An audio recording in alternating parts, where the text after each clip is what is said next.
This story comes from Holland, and it's called The Fortunate Shoemaker.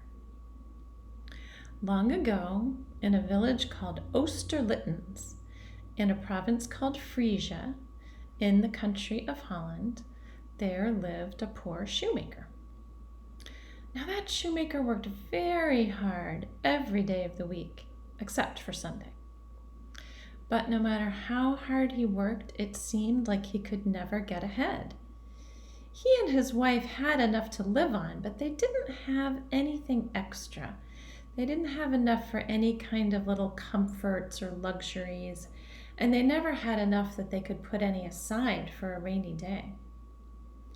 It never seemed to bother the shoemaker that much because he was kind of a daydreamer. And so a lot of the time while he was working, he was daydreaming about how one day he and his wife would be rich and they would go and live like grand people in the city of Amsterdam. When he would tell his wife about those daydreams, she would laugh at him a little bit, but fondly, and she would say, "Now, husband, don't you think it's time you got back to work?" One night, the shoemaker had the other kind of dream, the kind of dream you have when you're asleep. And it was very vivid, very strong and clear. And when he woke up the next morning, he felt very excited. And he said to his wife, "I have to tell you about the dream I had. In my dream, someone came to me and they said, 'Master Shoemaker, if you go and stand on the Poppen Bridge in Amsterdam, there you will find your fortune.'" "What do you think, wife? Shouldn't I go to the Poppen Bridge in Amsterdam?" And his wife said, "Oh, husband, forget this silly nonsense. It's just a dream. Dreams don't come true. You'd better get to work. You know, the minister is coming over later to pick up his shoes. You'd better get them mended." And the shoemaker said, "You're right. I'm sure you're right." And he went back to work. But that night, he had that same dream again. And when he told his wife about it in the morning, she said, "Well, it's not really surprising. After all, you thought about nothing else yesterday. I'm not surprised you had the same dream. Don't you think you better get back to work?" And the shoemaker said, "Yes, I suppose you're probably right." But that night, he had the same dream again, exactly the same. And the next morning, he said to his wife, "I don't care what you say, I am going to Amsterdam." And she could see that he could not be talked out of it. And so she wished him a good journey and a speedy return, and she sent him off to Amsterdam. Now, it was a long journey for a timid old man who had never been very far from home. And the shoemaker wished more than once that he could just turn around and go back home. But since he was traveling by boat, he couldn't. Finally, he came to Amsterdam. He asked directions to the Poppen Bridge, and he went straight there. And then he stood there in the middle of the bridge, just waiting, looking around to see what was going to happen. Where was his fortune? But the only thing that happened was that he got jostled and pushed aside by the busy citizens of Amsterdam because he was standing in their way. And more than once, he almost got kicked by a donkey pulling a cart full of butter and cheese on the way to market. Well, after a while, the shoemaker started to feel kind of discouraged. Maybe it had been a silly idea to come all the way to Amsterdam after all. He waited a little while longer, but still nothing happened. And then he thought, well, as long as I'm here, I guess I might as well go and see the sights of Amsterdam. And so he went off, but the sights of Amsterdam did not interest him. He couldn't stop thinking about that dream. And so he kept going back to the bridge from time to time. He would stand there and he would look around, but Nothing ever happened. Finally, it was almost time for his boat going back home to leave, and he thought he'd just go back to the bridge one last time. So he went back, and this time it was much less crowded because it was late in the day. So he just stood there looking around, and then suddenly a ragged beggar came up to him and started speaking to him. And the beggar said, "Excuse me, sir, I wonder if I can help you. I see that you've been back to this place many times today, and it seems like maybe you're looking for something. I've lived in Amsterdam my whole life, and I know this spot very well, so maybe I can help you." And the shoemaker smiled politely to the beggar, and he said, "Thank you, that's very kind, but I don't really think you can help me. I don't think anyone can help me. It's true that I'm looking for something. I'm a little bit embarrassed to tell you what it is. You see, I had a dream. 3 nights in a row, I had the same dream that if I came to Amsterdam and I stood in the Poppen Bridge, I would find my fortune.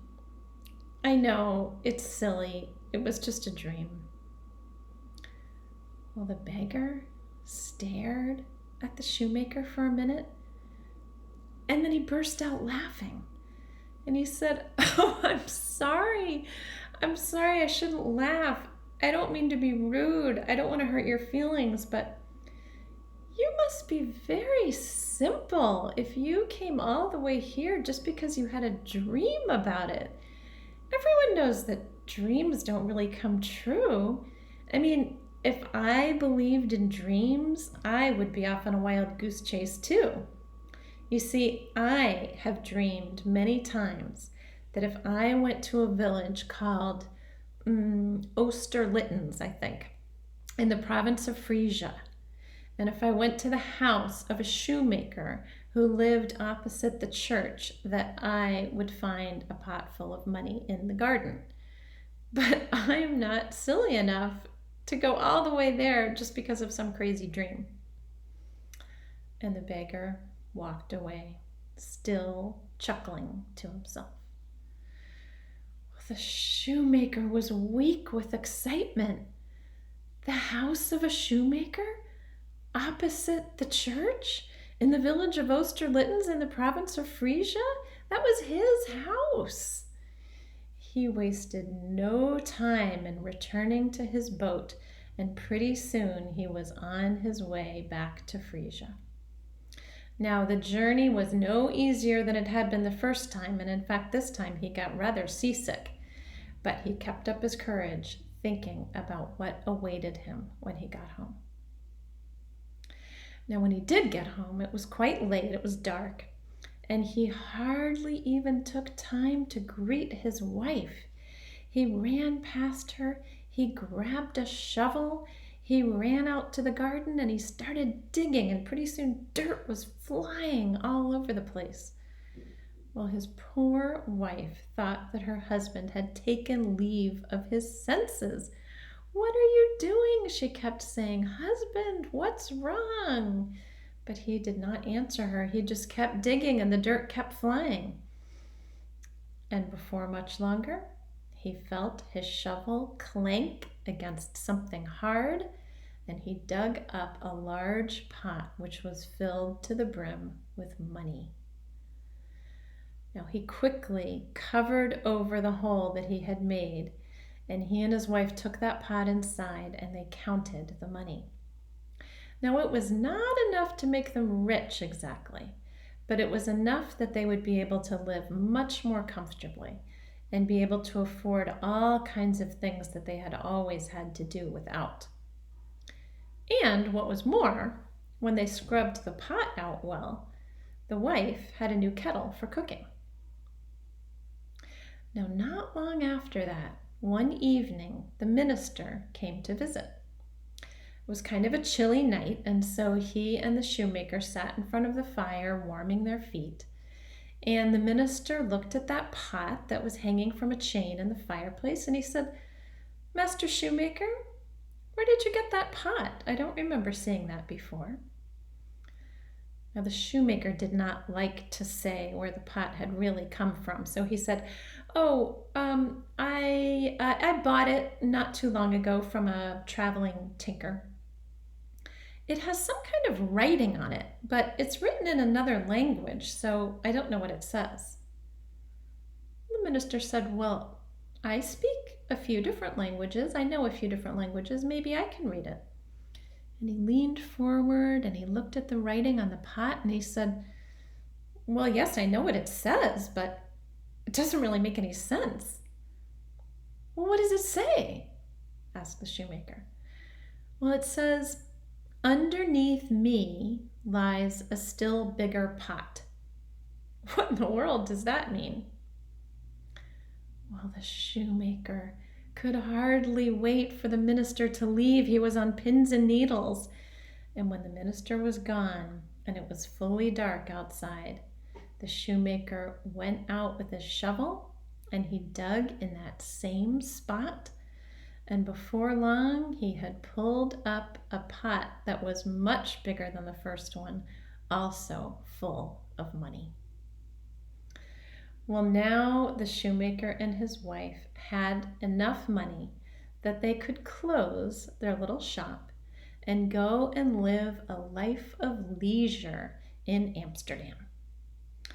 And so they moved themselves to Amsterdam. But the first thing the shoemaker did when he got there, he went straight to the Poppen Bridge and he found that same beggar who had unknowingly helped him find his fortune. And he shared his fortune with the beggar, which was only right. And that's the story of the Fortunate Shoemaker.